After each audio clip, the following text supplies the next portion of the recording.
ফেরেশতারা ডেকে বলবে, ও জান্নাতীরা, অনেক সময় হইলো জান্নাতে আসছেন, জান্নাতীদেরকে এবার খাবার দেয়া হবে। সর্বপ্রথম জান্নাতীদেরকে দেয়া হবে মাছের ভুনা কলিজা। ভুনা কলিজা পাইয়া জান্নাতীরা খাওয়া শুরু করবে। একটা যদি পাই অমনি ধরে জান্নাতের বানকিউট হলে এই খাবারের নৈশভোজের আয়োজন হবে। পাখির ভুনা, তাজা পাখির ভুনা গোশত জান্নাতীদেরকে দেয়া হবে। সুবহানাল্লাহ বলে। একটার পর আরেকটা আইটেম মজা, একটার পর আরেকটা আইটেম মজা। এজন্য ফেরেশতারা বলবে, আস্তে আস্তে খান, আইটেম আরো আছে।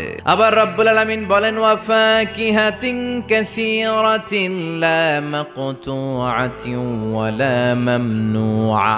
অঢেল ফল থাকবে, ফলমূল। লা মাকতুআতিন ওয়া লা মামনুআ, শেষ হবে না। জান্নাতের আপেল গাছ থেকে টেনে একটা আপেল আপনি ছিঁড়েছেন, যে ডাল থেকে ছিঁড়েছেন মুহূর্তে সেখানে আরেকটা নতুন আপেল গজিয়ে যাবে। ওয়া লা মামনুআ, কোনো নিষেধাজ্ঞা নাই, যতটা মনে চায়। আমাদের দেশে মসজিদে দেখবেন দোয়া অনুষ্ঠানের পরে জিলাপি দেয় না, বা মিষ্টি দেয়, বা বিরিয়ানি দেয়, বলে দেয় যে সবাই 2 প্যাকেট কইরা। তো আপনি যে যদি বলেন আমরা 3 প্যাকেট দেন, কেউ যদি বলে আমাকে 4 প্যাকেট দেন, দিবে না, নিষেধ করবে। কিন্তু জান্নাতে নিষেধ নাই, লিমিটেড কোনো খাবার নাই, আনলিমিটেড, ইচ্ছে মতো খাবেন। চিল্লায় পড়েন আল্লাহু আকবার। এক একটা খাবার যখন জান্নাতীদের দেয়া হবে, জান্নাতীরা বলবে, এই খাবার দিছো কেন, এটা তো দুনিয়ায় খাইছি। জান্নাতীদেরকে যখন কলা দেয়া হবে, জান্নাতের কলা, জান্নাতীরা বলবে, কলা তো কিশোরগঞ্জে পাওয়া যায়, জান্নাতে কেন? ফেরেশতারা বলবে, এই কলা ওই কলা না, দুনিয়ার কলা ছিলে ছিলে খাইতে হয়, জান্নাতের কলা ছোলাও লাগবে না, ছোলাতে কামড় দিয়ে দেখো